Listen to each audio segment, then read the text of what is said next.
Saudara-saudari, marilah kita mendengarkan renungan dengan judul Bertobat Bersama, yang berdasarkan pada Injil Lukas bab 13 ayat 8 dan 9. Jawab orang itu, "Tuan, biarkanlah dia tumbuh tahun ini lagi. Aku akan mencangkul tanah sekelilingnya dan memberi pupuk kepadanya. Mungkin tahun depan ia berbuah. Jika tidak, tebanglah dia." Dalam nama Bapa dan Putra dan Roh Kudus. Amin. Saudara-saudari terkasih dalam nama Tuhan Yesus Kristus. Ada peristiwa sejarah yang dicatat penginjil Lukas, yaitu orang-orang Galilea yang dibunuh dan darahnya dicampurkan oleh Pilatus. Orang-orang itu beranggapan bahwa mereka pantas dihukum karena dosa-dosa mereka. Penderitaan seringkali dihubungkan dengan dosa dan kesalahan yang dilakukan seseorang. Kecenderungan untuk mencari-cari kesalahan orang lain karena nasibnya terpuruk masih ada di antara kita. Terkadang kita bergosip kalau si A itu mengalami nasib buruk karena hidupnya yang penuh dengan dosa. Tuhan Yesus menegaskan bahwa persangkaan mereka tidak sepenuhnya benar. Yang penting bukan menggunjingkan nasib orang lain, melainkan memikirkan nasib diri sendiri kelak.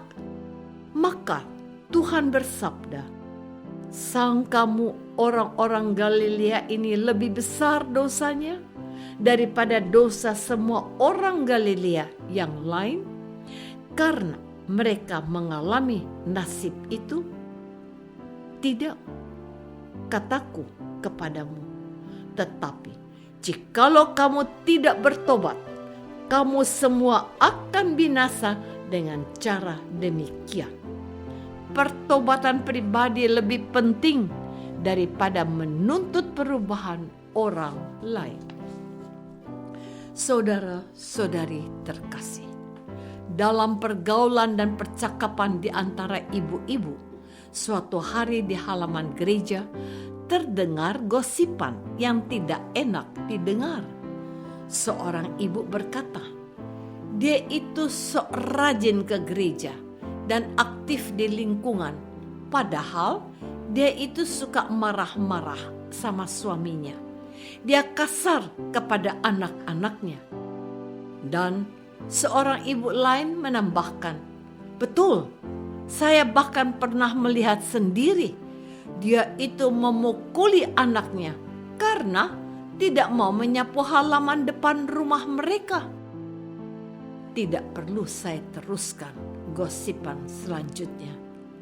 Saya hanya ingat petuah seorang guru SD-ku pada zaman dulu. Kata beliau, "Kalau kita menunjuk-nunjuk kesalahan orang lain, ingatlah nak, 3 jarimu yang lain mengarah ke dadamu.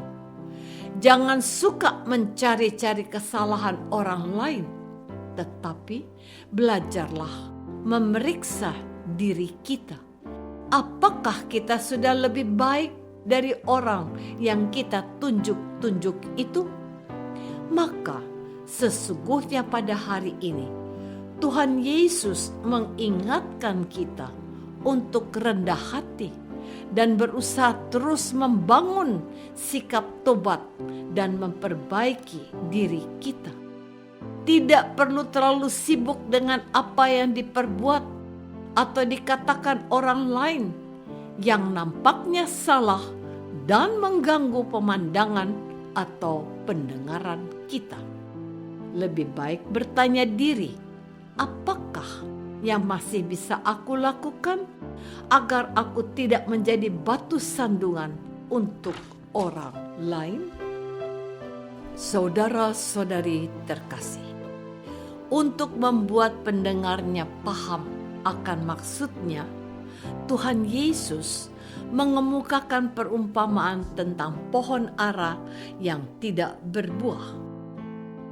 Seorang mempunyai pohon ara yang tumbuh di kebun anggurnya, dan ia datang untuk mencari buah pada pohon itu, tetapi ia tidak menemukannya. Lalu ia berkata kepada pengurus kebun anggur itu, "Sudah 3 tahun aku datang mencari buah pada pohon ara ini, dan aku tidak menemukannya. Tebanglah pohon ini." Untuk apa ia hidup di tanah ini dengan percuma? Pohon ara tumbuh di Palestina, dan pohon ini disenangi karena memberikan keteduhan. Ia bisa tumbuh di tanah berbatu-batu, asal punya sedikit kelembapan. Biasanya sesudah dituai di musim panas, di pohon masih tersisa buah-buah kecil hijau yang belum matang, tetapi buah-buah itu dapat dipetik pada bulan Juni tahun berikutnya. Tetapi dalam perumpamaan kali ini dikatakan, sudah 3 tahun pohon ara itu tidak menghasilkan buah. Pemilik pohon anggur itu kesal dan marah. Tidak ada gunanya mempertahankan pohon itu. Jadi wajar saja kalau ia memerintahkan pengurus kebun anggurnya untuk menebasnya saja. Namun jawab orang itu, "Tuan, biarkanlah dia tumbuh tahun ini lagi. Aku akan mencangkul tanah sekelilingnya dan memberi pupuk kepadanya. Mungkin tahun depan ia berbuah. Jika tidak, tebanglah dia." Perumpamaan itu berhenti sampai di sini. Tidak ada keterangan tentang sikap Tuan yang mempunyai kebun anggur tersebut. Saudara-saudari terkasih, menarik untuk diperhatikan bahwa ada sejumlah orang yang dengan mudahnya menghakimi orang-orang Galilea yang nasibnya mengenaskan karena dihukum oleh Herodes dengan kejam.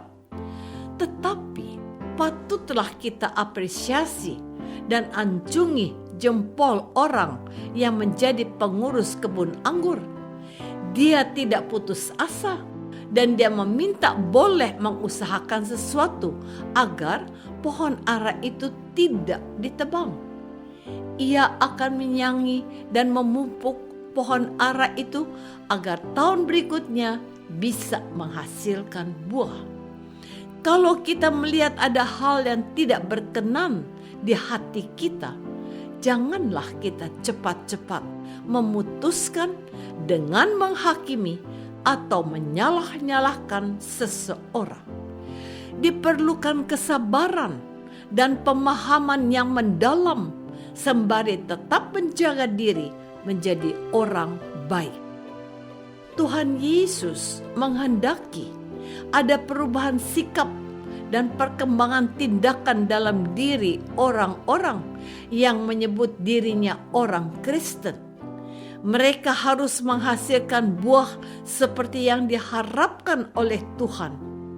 Mereka tidak boleh hidup semau gue atau santai-santai saja. Orang Kristen harus memiliki sikap yang menghasilkan buah-buah kasih, bertumbuh, dan dewasa dalam Kristus. Mereka harus bertobat dan menjadi orang Kristen yang semakin menyerupai Kristus. Kita diundang untuk bertobat bukan sendiri-sendiri, tetapi juga secara bersama-sama.